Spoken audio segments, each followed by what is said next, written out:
In this video, I'm going to share 5 rules of success in roofing business.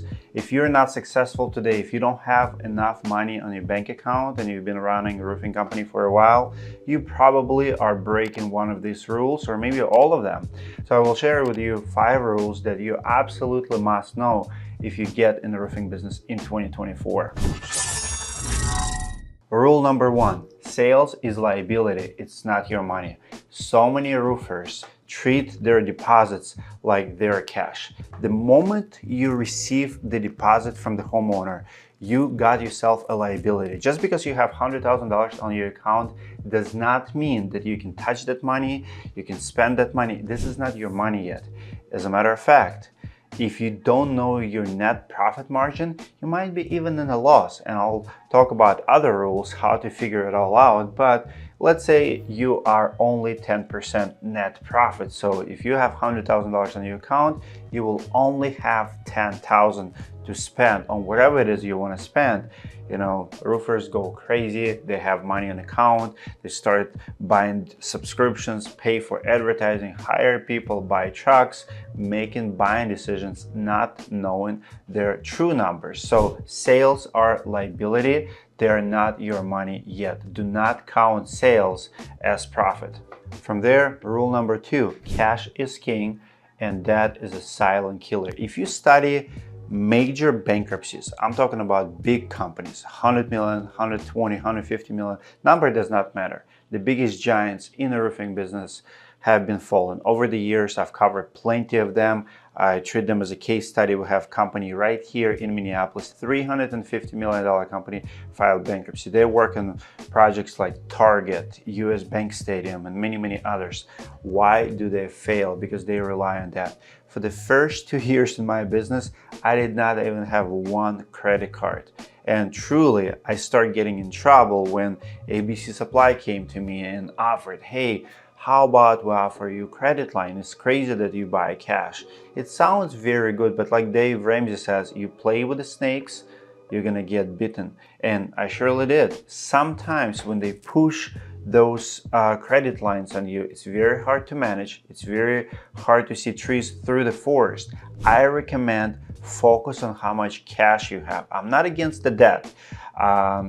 There's a place in business for the debt, but in the roofing industry today, you have too many players who will take a couple points from every job. For example, if you work with insurance companies, you're gonna have third-party supplementers who will take a couple points. You will have people who will finance your receivables, your checks that come in from insurance companies. They will give you money, but it will cost you 10%. That's very expensive debt. Remember rule number 2, cash is king, and that is a silent killer in a roofing business. To help with the cash, you have to know rule number 3, and that is always calculate your overhead.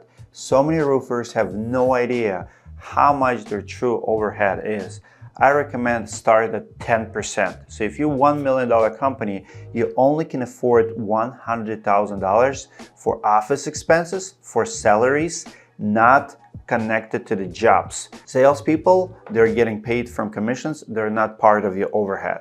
You not part of your overhead, but you might be if you don't have a role in your company. But your profit is company's profit. If you hire a receptionist, that becomes your overhead. If you hire a production manager, that's your overhead. One time I visited a company, they were doing $2 million a year. They have 20 employees. 20 employees on $2 million. Absolutely crazy. They have way too many people involved. In the roofing business in 2024, $2-3 million company should not have more than 5 employees. Honestly, $1 million company is one-man show. Business owner operator can sell $1 million worth of business.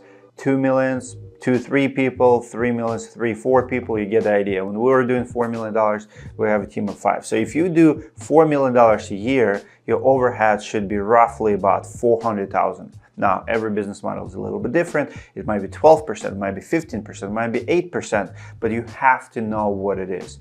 If you don't know what your overhead is, you're heading for troubles because you will start having problems with the cash flow, you will get in debt, and before you know it, you might be even heading towards bankruptcy, not even know it. know and calculate your overhead at all times. To help with your overhead and calculate it, you have to know rule number 4, and that is knowing your break-even point.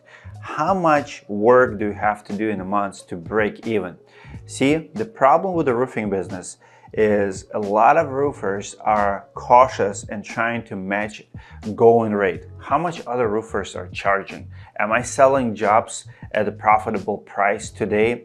Well, the problem with that approach is you might make profit on every single job, but how many jobs per month do you have to make, to sell, to produce in order to be profitable? I'll give you an example. Let's say your break-even point is $200,000 in sales. That is to have $20,000 to cover your overhead, $20,000 profit, and so on. What will happen if you only sell $100,000? You're going to be negative. Each job that will contribute to $100,000 in sales might be profitable, but if you only sell one job a month, you will not have money to pay for the building, to pay yourself, to pay insurances, to pay your receptionist, to pay for the materials for the last month. See, you need to know break-even point. I remember sitting with the owner of a $15 million company. Their break-even point was $750,000. If they would sell $700,000 a month, they would still be negative. They would still be in red. They start making money after they hit $750,000. That's what break-even number is. It's the number that your profit starts. Like before that, you're not even profitable. After that, you start being profitable. And the further away from that number, the more profitable you are. And the last rule of success in roofing business is never stop advertising. So many roofers slow down the moment they start having jobs. Usually it goes like this. And I've been teaching in the roofing school for the past 7 years. It never changes. Every season is the same. March, April comes in. Everybody's hungry, not enough work, not enough jobs, weather, everything is slow. Phones are just not ringing. So what roofers do? They're gonna go, try to figure out Facebook marketing, try to figure out Google campaigns, rebuild their website. They're desperate. Everyone is going for the advertisers, for the marketers, spending money on it, right? There's not enough demand, and marketing takes time to catch on. So if you spend $10,000 this month, you're probably going to get the results 2-3 months down the road. And then June, July comes in, August comes in, and in August, everybody's busy. Everybody's tired. They have a backlog of 2-3 weeks out. They stop advertising. Big mistake. Because you should be creating content, filming your jobs, keep advertising when you're busy. So when you're slow, your advertising from busy time will catch up on you. So what's happening is roofers drop everything. They're like, oh, I'm busy, I made it. And they forgot that, hey, just a couple months ago, I did not have jobs. But because you stop advertising today, 3 months later, you're gonna be dry again. So your advertising should always be proportional to your sales. So if you make $200,000 this month, spend 5% of that money back on advertising, $10,000. Rebuild the website, create some campaigns. Be disciplined enough to meet the marketer, to meet content creator, to create cool videos that you can use later on. Find time to do good quality marketing when you're busy, and I promise you, you're not going to be as slow as your competition later on. And if you don't follow this rule, I promise you, the problems are coming. You will be very slow when everybody else will be slow. And again, it's not just me. I watch what busiest companies around the countries do. Those who advertise all the time never ever complain about off season. They're always busy. Those who treat it with the seasonality, who stop advertising when they're busy, always struggle when slow time will come, because it will come, but not for those who always advertise. Comment below what you think about this video. If you need my help, go to roofing-school.com. I do mentor a lot of startup roofing companies. I would love to help you on this journey. We do weekly Zoom calls. We do graphic design. We help roofers to understand marketing, understand business, and be successful on year one. You can schedule a free demo call with me. Just go to roofing-school.com, and I'll see you guys in the next video.